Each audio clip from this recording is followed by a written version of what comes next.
দর্শক, আমাদের মহামান্য রাষ্ট্রপতি শাহাবুদ্দিন চুপ্পু তিনি সপরিবারে যুক্তরাজ্যে গেছেন চিকিৎসার জন্য। বলা হচ্ছে চিকিৎসার জন্য গেছেন। চিকিৎসার জন্য সপরিবারে গেছেন। হয়তো পরিবারের সবারই চিকিৎসা প্রয়োজন, কিংবা প্রফেসর ইউনূসের আমল থেকে এ পর্যন্ত 2 বছর তো তিনি প্রায় গৃহবন্দী ছিলেন। তাকে দীর্ঘশ্বাস ফেলার জন্য যে জায়গাটা দেয়া প্রয়োজন, উন্মুক্ত জায়গা, সেই ব্রিদিং স্পেসটা তাকে দেয়া হয়নি। সেই ব্রিদিং স্পেসটা পেতে হয়তো তিনি বিদেশে যাচ্ছেন। কিন্তু এরই মাঝে প্রশ্ন উঠেছে যে শাহাবুদ্দিন চুপ্পু কি থাকছেন নাকি যাচ্ছেন? তাকে কি বিএনপি সরকার তার মেয়াদ পূর্ণ করতে দেবে, নাকি তার আগেই বিএনপি সরকার তাকে সরিয়ে দেবে? এই প্রশ্নগুলো যেমন উঠেছে, তেমনি কৌশলগতভাবে শাহাবুদ্দিন চুপ্পু থাকার চেষ্টা গত কিছুদিন থেকে করেছেন, এগুলোও অনেকে সামনে আনছে। 28 সালের এপ্রিলে তার মেয়াদ শেষ হবে। 28 সালের এপ্রিলে যদি তার মেয়াদ শেষ হয়, এখনও কিন্তু প্রায় 2 বছর তার মেয়াদ রয়েছে। 2 বছর অপেক্ষা করবে বিএনপি। যদি 2 বছর বিএনপি অপেক্ষা না করে, তাহলে কে হবে নতুন রাষ্ট্রপতির আসনে যাওয়ার মতো প্রতিদ্বন্দ্বী কিংবা যোগ্য ব্যক্তি? এই আলোচনায় অনেক নাম রয়েছে, কিন্তু সেই নামগুলো আমরা গুরুত্ব সহকারে বিবেচনা করতে চাই না। এই আলোচনায় যেটা গুরুত্ব সহকারে বিবেচনা করতে চাই, যে বর্তমান মহামান্য রাষ্ট্রপতি শাহাবুদ্দিন চুপ্পু তিনি থাকছেন নাকি যাচ্ছেন, নাকি তাকে সরিয়ে দেয়া হচ্ছে। তার এই বিদেশ সফরটা কি বিদেশ সফর, নাকি তিনি আর ফিরবেন না? চলুন একটু আলোচনা করে বোঝার চেষ্টা করি। এই ভিডিওতে থাকবেন পলিটিক্স টিভির নিয়মিত আয়োজনে।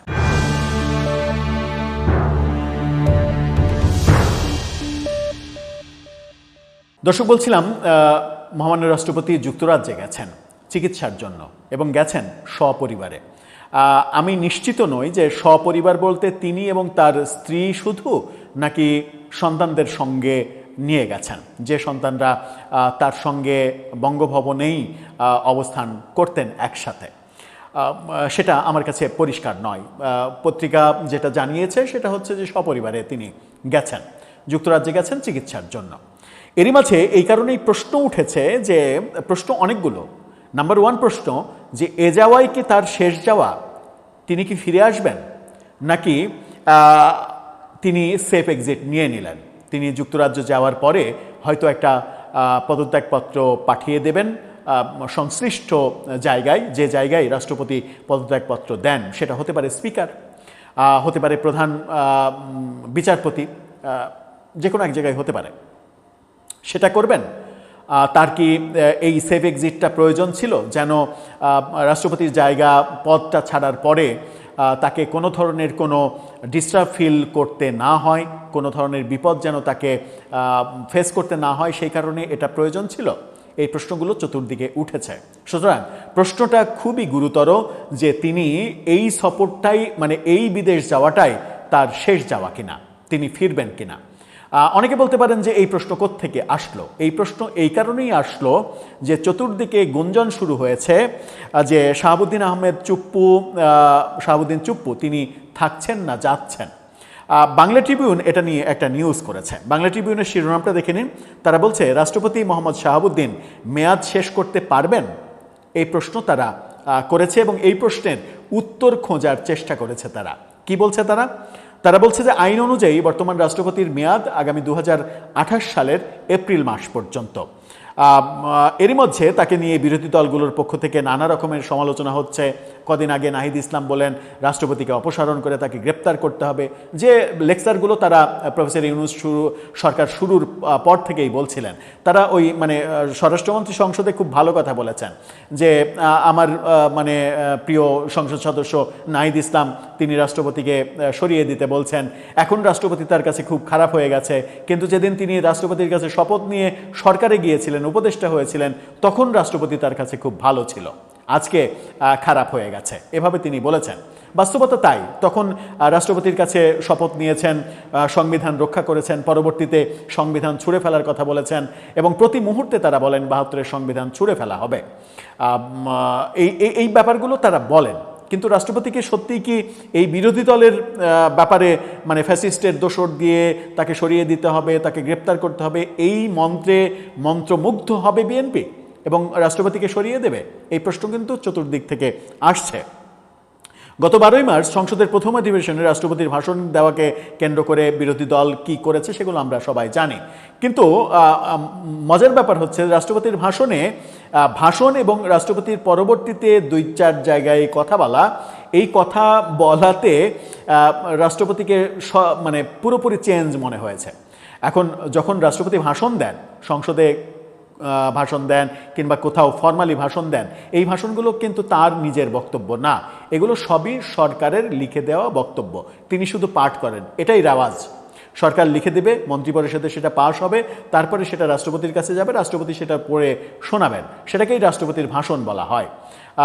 সেটাকে কেন্দ্র করে আওয়ামী লীগের মধ্যে এক ধরনের তীব্র ক্ষোভ রয়েছে যে ভাষণে ফ্যাসিস্ট সরকার, এই শেখ হাসিনাকে খারাপ বলা, আওয়ামী লীগকে খারাপ বলা, 24কে মহান বলা, শহীদ রাষ্ট্রপতি জিয়াউর রহমান বলতে বলতে মুখে ফেনা তোলা, জিয়া এই করেছেন ওই করেছেন, জিয়া স্বাধীনতার ঘোষণা দিয়েছেন, এই ধরনের বক্তব্য দেয়া, কিন্তু কোনোটাই তো তার বক্তব্য না, সবটাই তো সরকারের লিখে দেয়া বক্তব্য।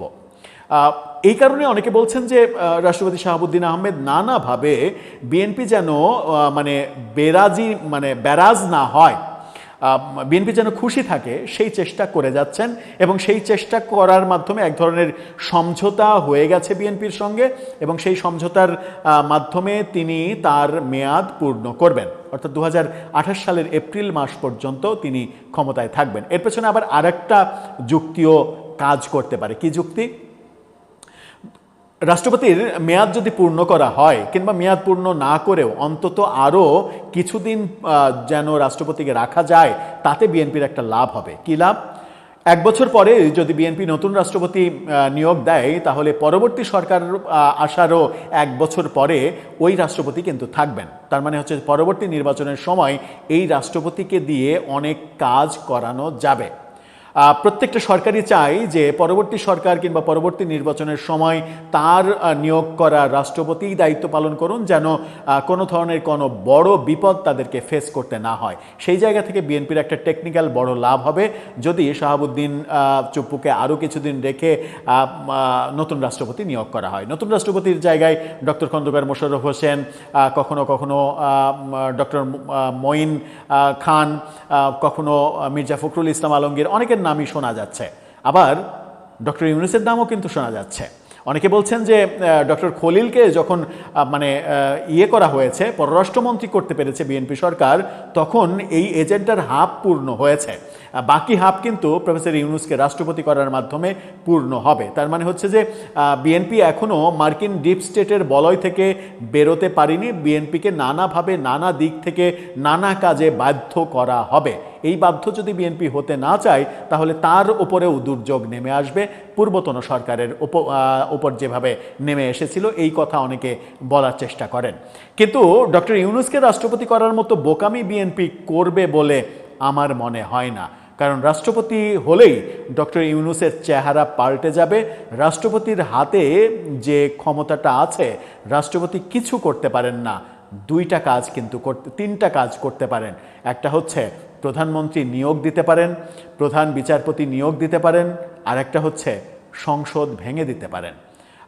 রাষ্ট্রপতির হাতে একক ক্ষমতা রয়েছে সংসদ ভেঙে দেওয়ার। সুতরাং এই বিপদের মধ্যে বিএনপি নিজেকে ফেলবে, আমার মনে হয় যে সেটা করবে না।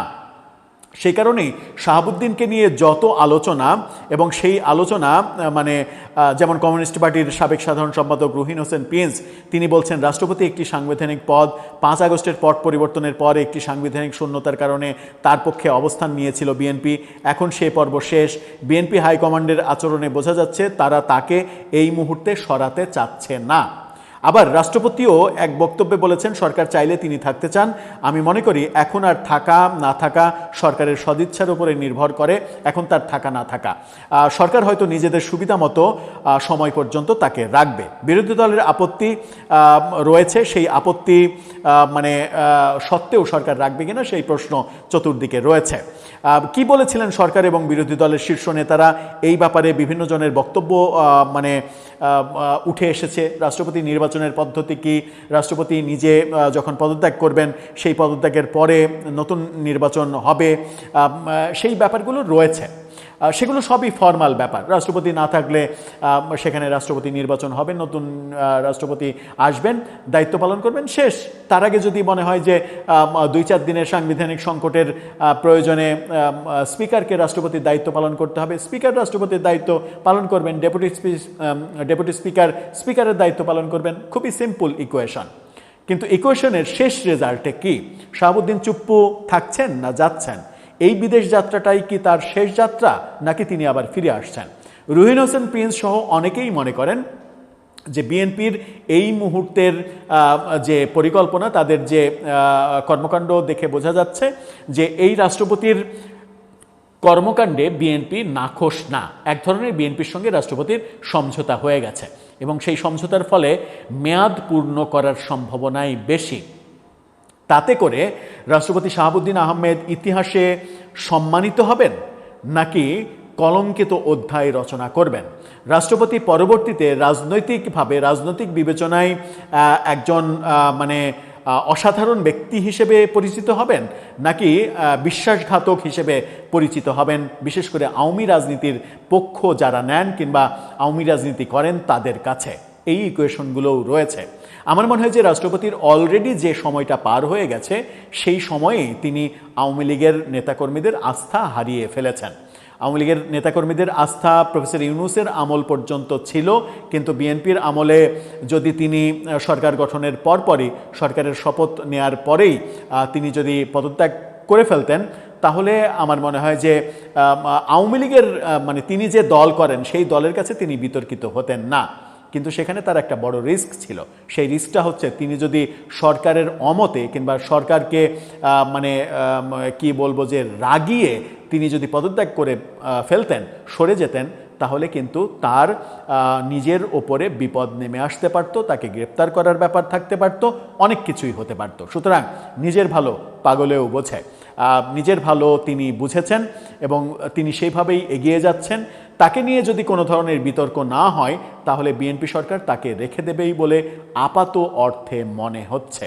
কিন্তু আমার কেন যেন মনে হয় যে রাষ্ট্রপতি শাহাবুদ্দিন চুপ্পু তিনি বেশি দিন আর থাকছেন না, থাকবেন না, কিংবা তিনি একটা সেফ এক্সিট খুঁজে নেবেন। আপনার কি মনে হয়? আপনার মতামত জানিয়ে লিখতে পারেন আমাদের কমেন্ট বক্সে।